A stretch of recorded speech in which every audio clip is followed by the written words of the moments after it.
Daunte Wright, father, son, nephew. Adam Toledo, 13 years old, hands in the air, no gun in them.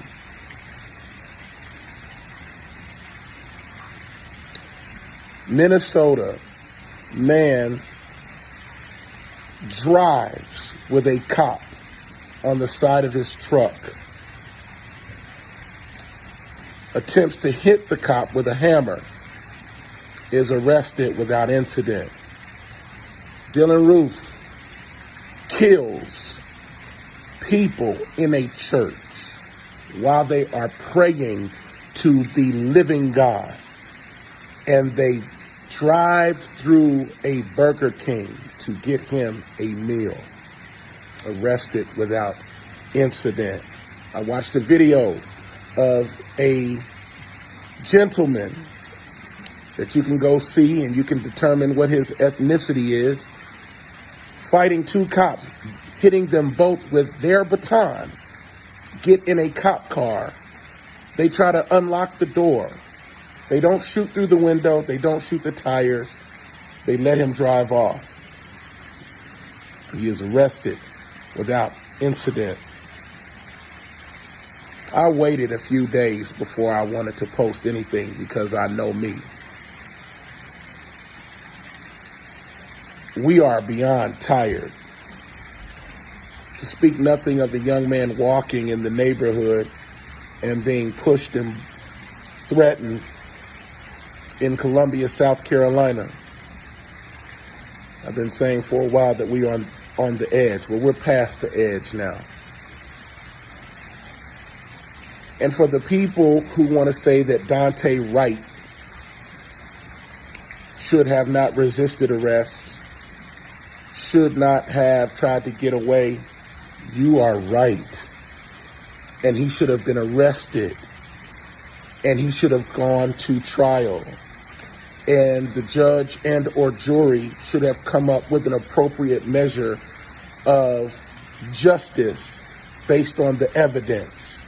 But he should not have been shot in the chest when people who kill people in movie theaters and in Walmarts are arrested without incident.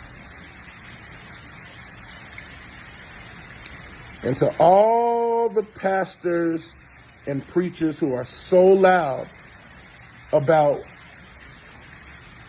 rigged elections and selective in their indignation about particular issues like abortion, which, by the way, God said, before I formed you in the womb, I knew you. So I understand, and I believe that all life is precious. If you're speaking loud about issues like that, but you're quiet about black bodies that are killed unarmed and without the due process afforded by the law, you are fraudulent. Because no one is talking about the fact that out of the thousands of people that stormed the Capitol, only 400 plus have been arrested and 5 people died. They beat a police officer with an American flag. And there was no National Guard. But there was National Guard in Minneapolis to protect stores after they killed Daunte Wright.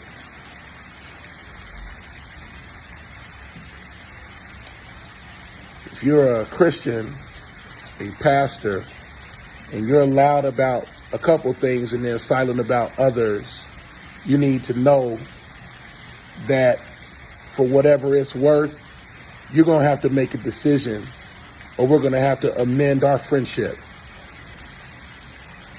Because silence is complicity at this moment. This is from a man who loves Jesus. And I happen to be black in America, raising a black son and a black daughter.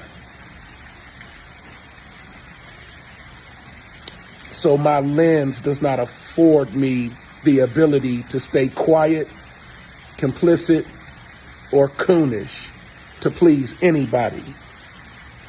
Wrong is wrong if no one speaks up.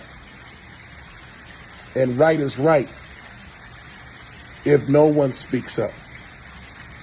In this instance, what I see is injustice. 28 times in the Old Testament, the Bible speaks of justice. The equity of what is right, doing right, making things right. And oftentimes the word justice is connected to the oppression of the poor and the marginalized.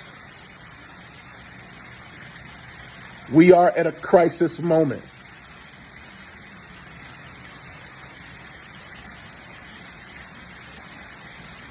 And I would say that prayer is the answer, but it is not the answer. Prayer is the beginning.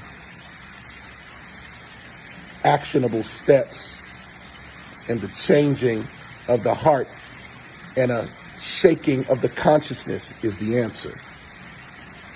And the voices that have the guts to speak up now are the voices that need to run to the front.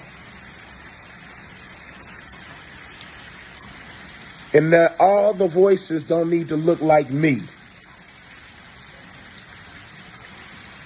You got a big church with a lot of suburban white people, you should be talking about this.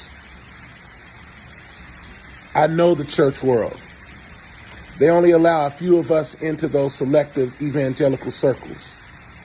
Laugh, smile, make them feel good, say nice things. You're the safe black guy. I know all about it. It's nice to be safe, to keep up the facade that all is well, but the truth is all is not well. It's not well in the world and it's not well in the church. So we're not going to play those games anymore.